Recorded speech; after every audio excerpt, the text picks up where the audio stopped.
raised in a strict but incredibly loving, protective Christian household, right in the heart of the Bible Belt. My parents' rules were never unreasonable, but like most curious teenagers, I rebelled occasionally to test the waters of independence. The humid summer before I officially started college, I began secretly dating a slightly older guy named Johnny. I knew him vaguely from high school, and he was currently attending the exact same university I was slated to start at in the fall. On paper, Johnny seemed like an absolute dream catch. He was exceptionally handsome, played prominent minutes on the college football team, held a full-ride academic scholarship, and was fiercely charismatic and funny. We quickly bonded over our shared love of elaborate practical jokes and biting sarcasm. The best part of our secret relationship was that he had his own private off-campus apartment 4 hours away from my hometown. This made it incredibly easy for me to sneak up and visit him for the weekend under the innocent guise of staying at a local girlfriend's house. Though I was thoroughly enjoying my newfound freedom as an 18-year-old, I still heavily respected my parents' core morals. My mother had always stressed the immense emotional weight of intimacy, and I had firmly decided not to sleep with anyone just yet. I had been completely, bluntly upfront with Johnny about this from day one. While we enjoyed sleepovers and kissing, I made it crystal clear that sex was entirely off the table until I was ready. He had always seemed perfectly respectful, patient, and understanding of my hard boundary. During the sweltering middle of July, I managed to get 3 consecutive days off from work and decided to make the long 4-hour drive to see him. We had a fantastic, completely normal, laughter-filled day.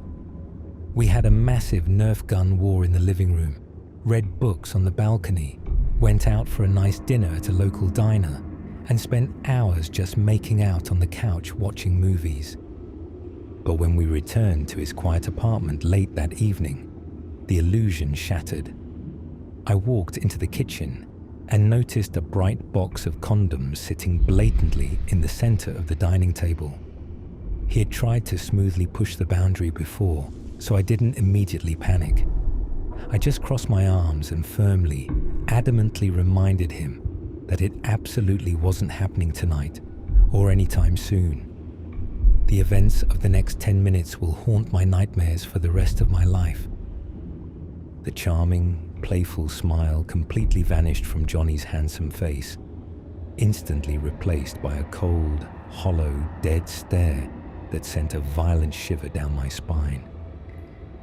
I was sitting at the small dining table with my back pressed against the far wall. He stood at the opposite end of the room, completely blocking my path to the only exit. "You make me sick. I'm sick of you. All you do is play me," he said. His voice wasn't angry. It was entirely, terrifyingly devoid of all human emotion. Because we were chronic, elaborate pranksters, a desperate part of my brain tried to convince me this was just a tasteless joke. But his rigid body language made my skin crawl. He took a slow, heavy step closer. "I've thought about this for a long time, and you're dead. I'm not doing this anymore. You make me sick. I hate you, and you are dead to me." He still wasn't yelling. He was unnervingly calm, speaking with a quiet, seething, psychotic rage I had never heard from another human being.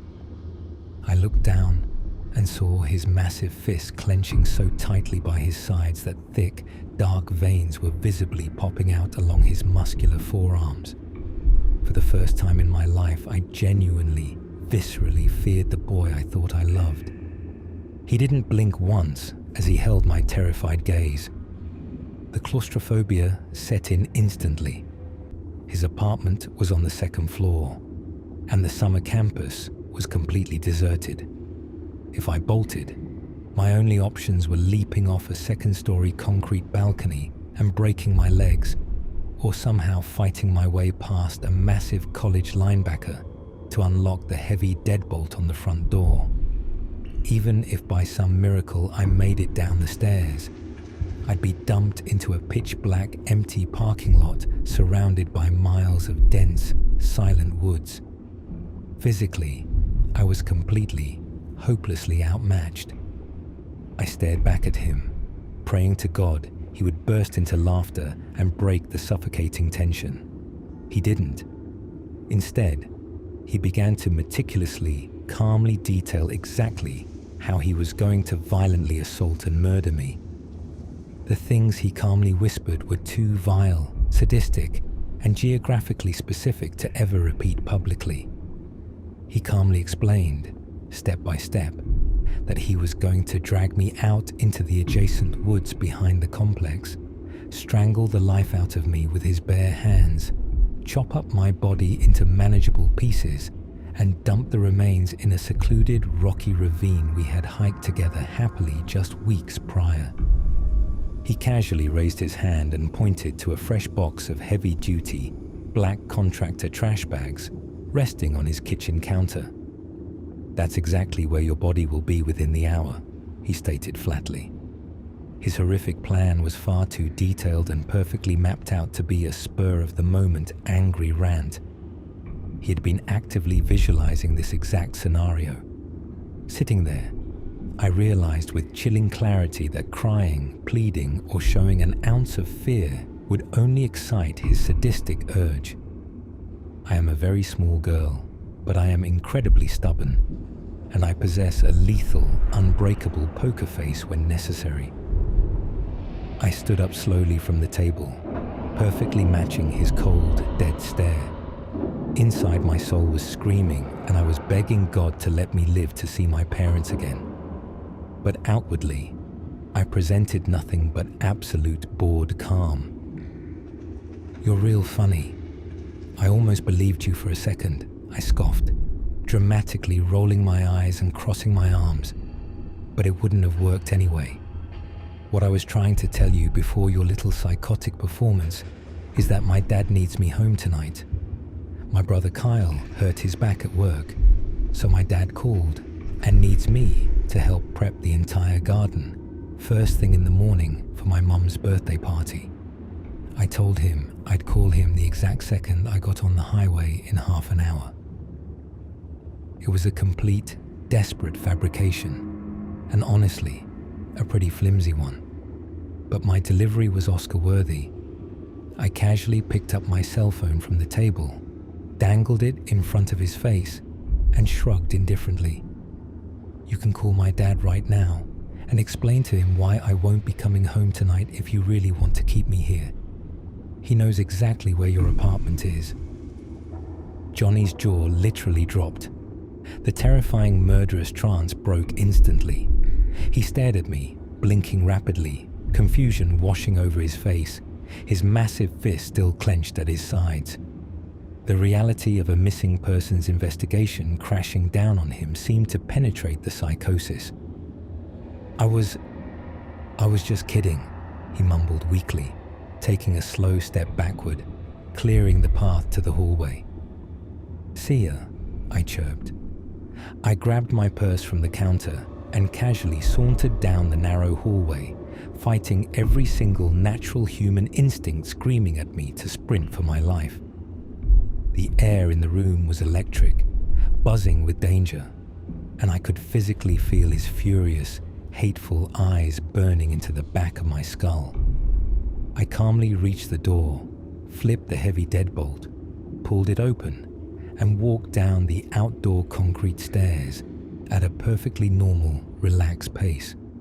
I refused to run. I refused to give him the twisted satisfaction of knowing he had terrified me to my core. I walked the entire length of the empty parking lot to my car, which I had unfortunately parked right next to the very dark tree line where he had just promised to end my life. I could feel him watching me from above. As I put the key in the ignition and pulled out of the lot, I glanced up at his apartment.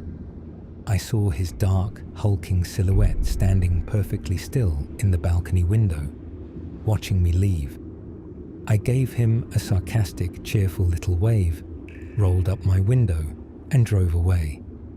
I remained completely deadpan until I made it 3 miles down the dark highway to a brightly lit, bustling Walmart parking lot. Surrounded by oblivious midnight shoppers, I finally threw my car into park, collapsed violently over my steering wheel, and sobbed uncontrollably until I threw up. I drove the agonizing 4 hours home through the night and forcefully shoved the horrific memory into a dark mental box.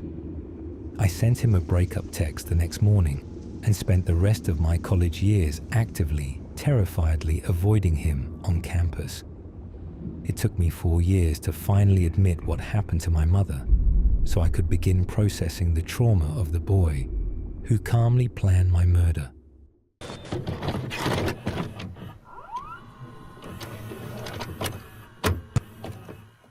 Growing up, there was a girl at my elementary school named Amy who didn't have many friends. She was incredibly quiet, skittish, and honestly, a bit socially awkward. But I felt bad seeing her sit alone at recess and decided to introduce myself. We hit it off surprisingly well, and she turned out to be a really sweet, imaginative person. We became inseparable best friends quickly, to the point where I was spending almost every single weekend sleeping over at her house, and we would walk to school together every morning. But even as an oblivious, innocent 11-year-old kid, I instinctively knew there was something deeply, fundamentally wrong with her father, Kevin. He paid way too much attention to me. He was always trying to initiate unnecessary physical contact, playfully wrestling, tickling, or poking me, which made my skin crawl and made me incredibly uncomfortable. He was a short, severely overweight man with thinning, greasy grey hair, and he perpetually wore this bizarre, wide-eyed, unblinking smirk. He seemed to constantly lurk in the shadows wherever we were, whether we were playing games upstairs in her room, watching cartoons downstairs, or sitting out in the garden. He was always just there, watching. His creepiness escalated in bizarre, boundary-pushing ways. He would sneakily steal bites of my food off my plate when I wasn't looking, then laugh hysterically, making a point to heavily drape his sweaty arm around my small shoulders while apologizing. The defining moment of sheer, nauseating disgust happened when Amy's elderly grandmother came to visit for the holidays. Kevin walked into the living room to greet her and kissed his own mother-in-law directly on the lips. As if that wasn't weird enough, he grabbed her by the shoulders and forced a sloppy, aggressive, prolonged French kiss on her. The entire family just nervously laughed it off, awkwardly looking at the floor, but I was absolutely horrified.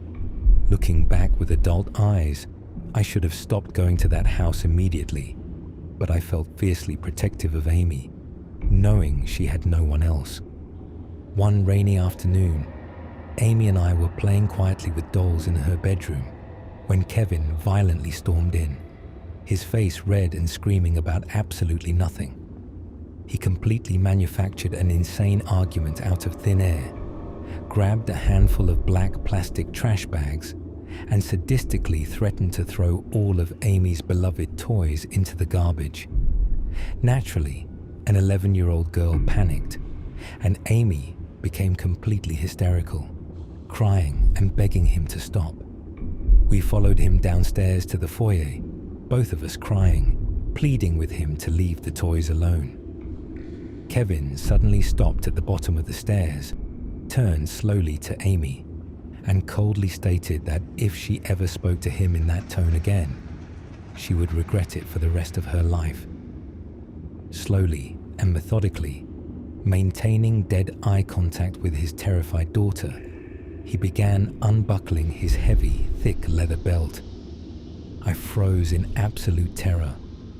Amy shoved me hard toward the heavy wooden front door, which sat right next to the staircase, frantically telling me to run outside. She was letting out this nervous, panicked, high-pitched half laugh, desperately trying to convince me it wasn't a serious situation, but her wide, tear-filled eyes screamed otherwise. I stumbled backward out of the front door into the cold porch area. When I turned around to wait for her to follow, Kevin lunged forward and aggressively slammed the heavy front door shut right in my face, the deadbolt clicking, locking me out. A second later, I heard the horrific, sickening sound of thick leather violently cracking against skin, followed instantly by Amy screaming at the absolute top of her lungs. I was trembling, paralyzed by the violence, but I flatly refused to leave her alone in that house.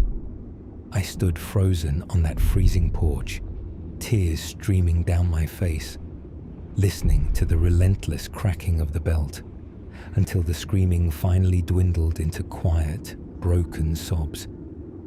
Mustering every single ounce of courage my 11-year-old body possessed, I eventually turned the knob, pushed open the unlocked door, and crept back inside. The house was dead silent.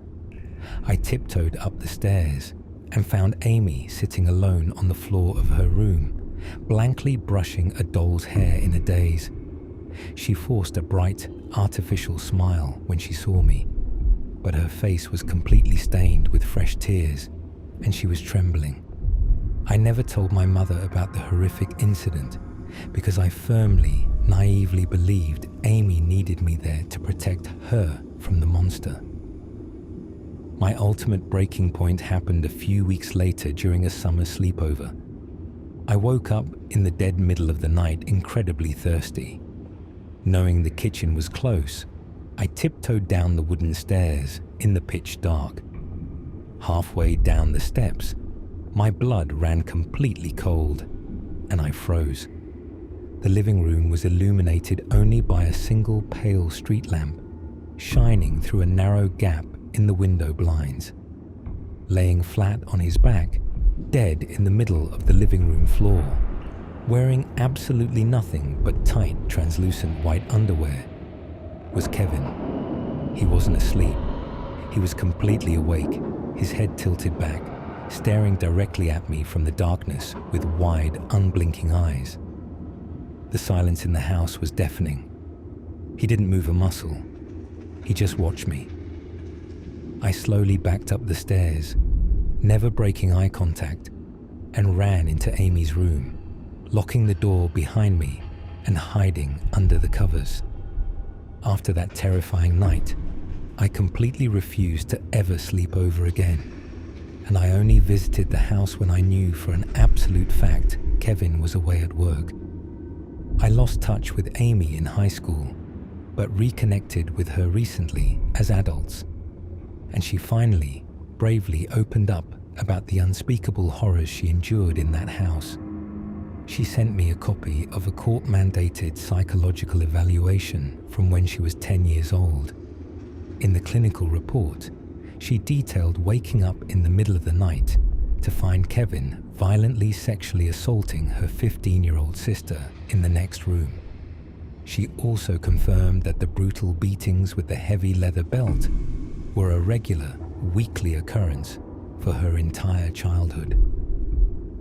The final straw for the broken family happened 2 years ago when Kevin brutally beat Amy in the kitchen in front of a visiting friend, who immediately sprinted outside and dialed 911.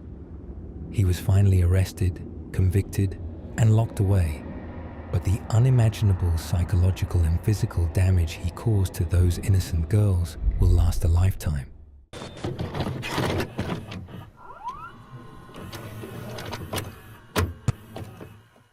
This terrifying encounter took place when I was only 4 or 5 years old, so while the peripheral details of the day are hazy, the core, heart-stopping moments of the attack are permanently burned into my brain. It was Easter Sunday, and my mother and I were making the long, scenic, hour-long drive out to the deep rural countryside to celebrate the holiday at my grandmother's house. About 20 minutes out from our destination, driving down an empty, tree-lined highway, my mom noticed the yellow gaslight flicker on we pulled into an incredibly rustic, run-down little gas station, nestled quite literally in the middle of nowhere. It was a classic, dilapidated red and white building with a few faded holiday decorations and cheap, peeling Easter stickers plastered across the dirty glass doors. There was almost no one else around, just the quiet hum of the lonely pumps.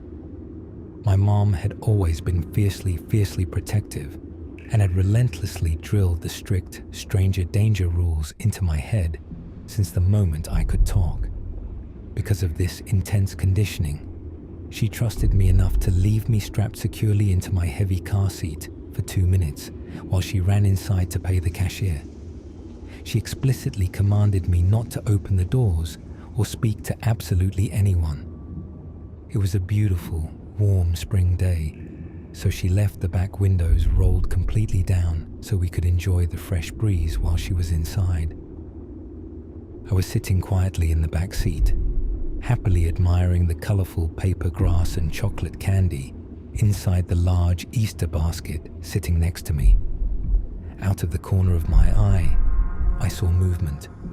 A tall, older man, probably in his early 30s, wearing a dirty jacket, was slowly approaching our car from the side of the building. He walked right up to my open window and crouched down so his face was perfectly at eye level with mine. "Hi there, what's your name?" he asked, flashing a warm, disarming smile that didn't quite reach his eyes. I immediately remembered my mother's strict rules. I sat up straight, puffed out my tiny chest, and proudly announced, "My mom says I shouldn't speak to strangers." The man didn't miss a single beat. He chuckled softly, a low, calculating sound, and smoothly replied, "Well, we can be friends then. My name is Charlie, and now that you know my name, I guess I'm not a stranger anymore, huh?"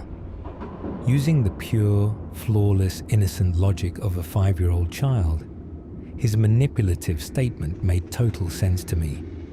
A stranger is someone you don't know, and now I knew Charlie. We started having a casual conversation about the chocolate candy in my basket. I don't remember exactly what was said during those few moments, but I distinctly remember a heavy, sick, terrifying feeling slowly pooling in my tiny stomach. I was far too young to understand what intuition or predator psychology was, but my primitive body knew something was horribly wrong with this man. Just then, the gas station's glass door swung open with a chime, and my mum walked out with a receipt in her hand. She spotted the strange man leaning his entire head into the back window of her car immediately. She dropped her purse and broke into a full, desperate sprint, screaming at the absolute top of her lungs, fiercely demanding to know what the hell he was doing near her child. Panic flashed across the man's face, but instead of backing away and running, his demeanor instantly flipped to violent desperation. He violently ripped at the exterior door handle, frantically trying to tear the door open. Thankfully, my mother had locked the car before walking away. Realizing he couldn't get the heavy door open, he immediately lunged his entire upper body through the open window. He reached past my Easter basket, grabbed my tiny wrist with a bone-crushing vice grip, and frantically tried to drag me up and out of the car window. I shrieked in absolute terror.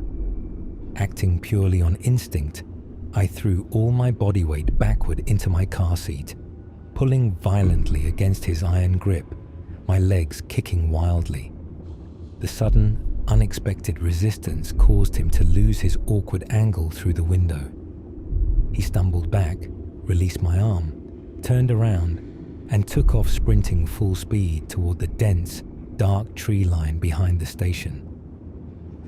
My mom reached the car a split second later, fumbling with her keys and furiously unlocking the doors. She ripped me out of the back seat and crushed me into a bear hug so tight it almost hurt my ribs. She was hyperventilating, sobbing, inspecting every single inch of my body, frantically asking if I was okay. Aside from a bright red, throbbing, hand-shaped mark on my wrist where he had violently grabbed me, I was physically unharmed.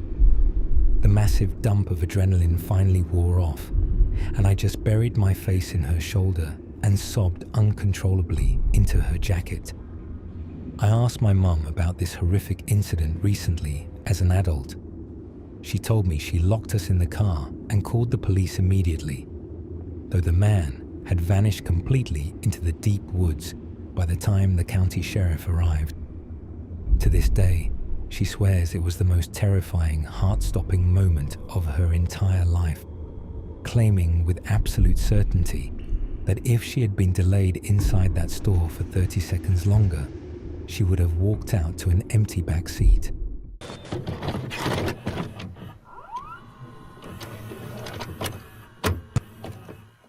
We had been on the absolute verge of getting engaged and moving into a house together when everything suddenly imploded. I took several quiet months to heal, establish my newly single independence, and get my life back together. Eventually, my well-meaning friends started aggressively hounding me to put myself back out into the dating world. I had absolutely zero desire to find a new relationship or jump into anything serious, but they ultimately convinced me to go on a few casual app dates just to practice my social skills and shake the rust off. I ended up matching with a girl on Tinder who was home from her out-of-state college for the summer. She lived a bit far out in the suburbs, but she was incredibly eager to meet up and eagerly offered to drive all the way to my side of town. Before we finalized any plans, I was brutally, unapologetically honest with her. I explicitly told her via text that I was fresh out of a deeply serious relationship, completely emotionally unavailable, and strictly looking for a casual, platonic public outing with zero romantic expectations. She enthusiastically insisted she was completely fine with that dynamic, so we agreed to grab lunch at a loud, casual local sports bar. When I walked into the dim restaurant, she was already sitting alone at a corner booth. Right away, I was taken aback. I don't want to sound shallow, but she looked wildly, fundamentally different from her curated profile pictures. Judging by the intricate, full-sleeve arm tattoos she had in person that were entirely missing from her photos, her profile was at least 5 years out of date. It immediately threw me off, and I admittedly wasn't physically attracted to her in the slightest, but I figured I was just there for the conversation anyway. Sitting down, I immediately felt terrible for her because she was excruciatingly, painfully shy. She was so incredibly anxious that her hands were visibly trembling every single time she reached across the table for her water glass. I found it somewhat endearing at first and went into absolute overdrive trying to make her feel comfortable and safe. I asked easy, open-ended questions about her college major, her hometown, the music she liked, standard low-pressure first date material. In return, I received nothing but painful, barely audible, one-word answers. This grueling, one-sided conversational dynamic dragged on for nearly an agonizing hour. Suddenly, she reached into her large tote bag, pulled out a thick, heavy hardcover novel, and slowly slid it across the wooden table. "I got this for you," she mumbled, not making eye contact. I was surprised but genuinely grateful for the sweet gesture. I thanked her profusely and politely asked what the book was about, mentioning I was always looking for a good read on my days off. She stopped trembling.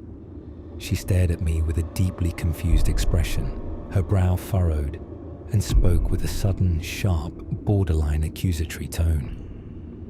"You're kidding, right?" Now I was the confused one. I just looked at her blankly, the smile fading from my face. "This is your favorite book," she stated firmly, leaning forward. "You told me this was your absolute favorite book." I stared at the cover. I had never seen the title or the author in my entire life. I gently, carefully told her she must have mixed up her Tinder matches and accidentally bought a gift for another guy she was actively talking to. It was incredibly awkward, but I laughed it off and tried to graciously make light of it, blaming the overwhelming chaos of modern dating apps. Despite my best efforts to diffuse the tension, she remained absolutely mortified, turning bright red, and the conversation completely, permanently died. Since I was still only getting stiff, one-word replies, I tried to politely wrap things up, pulling out my wallet and mentioning I needed to head home soon to feed my pets and do laundry. But she suddenly became incredibly adamant, almost frantic, about extending the date, begging to do something else. Trying to be a decent guy and feeling guilty about the book fiasco, I caved, and we agreed to take a quick walk through a beautiful, sprawling public park right down the street. That's when things derailed entirely into madness. We sat down on a quiet park bench in broad daylight. There were little kids playing basketball 100 feet away and fitness joggers running past us on the trail. I made one last-ditch, desperate effort to spark a normal conversation, getting yet another dead, one-word response. I looked away toward the trees. Then, out of absolutely nowhere, with zero warning, build-up, or social cues, she lunged at me. She violently grabbed my face with both hands and aggressively shoved her tongue completely down my throat. I was so profoundly shocked by the physical ambush that my brain completely short-circuited, and I froze solid. This timid, violently shaking, silent woman had suddenly morphed into a feral animal, attempting to devour my face in front of families. It lasted maybe 6 agonizing seconds, but my head was spinning. I violently pulled back, utterly horrified, frantically wiping my mouth and trying to process what the hell was happening. I didn't want to publicly humiliate her, so I just aggressively shifted down the bench to create physical distance, praying she would read my painfully obvious, disgusted body language. To make matters infinitely worse, a sketchy-looking, sweaty guy jogging past us stopped dead in his tracks and started aggressively catcalling us, loudly offering to join in for a threesome. I was 1,000 different flavors of uncomfortable and angry. I stood up and firmly told the creep to back off several times until he finally laughed and jogged away. Through this entire horrific, deeply embarrassing public interaction, the girl was just sitting on the bench, staring at me and giggling hysterically like a child. I stood up, crossed my arms, and firmly stated that I was leaving immediately. She completely ignored my visible distress, stood up, stepped uncomfortably close to my face, and whispered, "Did you like that? Do you think I'm sexy?" I took a huge step back and reiterated firmly that I was going home. She instantly asked if she could come back to my house with me. I gave her a hard, definitive, unyielding no. She spent the next 5 excruciating minutes persistently trying to manipulate and persuade me to take her home, and I had to harshly reject her advances at least 3 more times before I finally turned my back and fast walked away to my car. I got home incredibly shaken up and deeply uncomfortable. An hour later, my phone buzzed on the counter. It was a text from her, casually asking me out on a second date, as if the horrific park ambush hadn't happened. Despite how wildly uncomfortable she had made me, I tried to let her down gently. I lied and said I had a nice time, but that I didn't feel a romantic connection, and reiterated my strict boundaries about not wanting a relationship. Her response was explosive. She immediately started text bombing my phone. My screen lit up relentlessly, receiving paragraph after massive paragraph about how she was completely blindsided, deeply confused, crying her eyes out, and utterly convinced I was totally in love with her based on our connection. I flatly refused to reply, hoping my stony silence would send a clear message. Instead, the manic, unhinged texts poured in for the next hour, like we had just ended a bitter years-long marriage. When the psychotic text bombing didn't elicit a response, my phone started ringing. She started calling me back to back, leaving breathless voicemails. I finally hit the block button on her number and permanently, thankfully, deleted my Tinder account.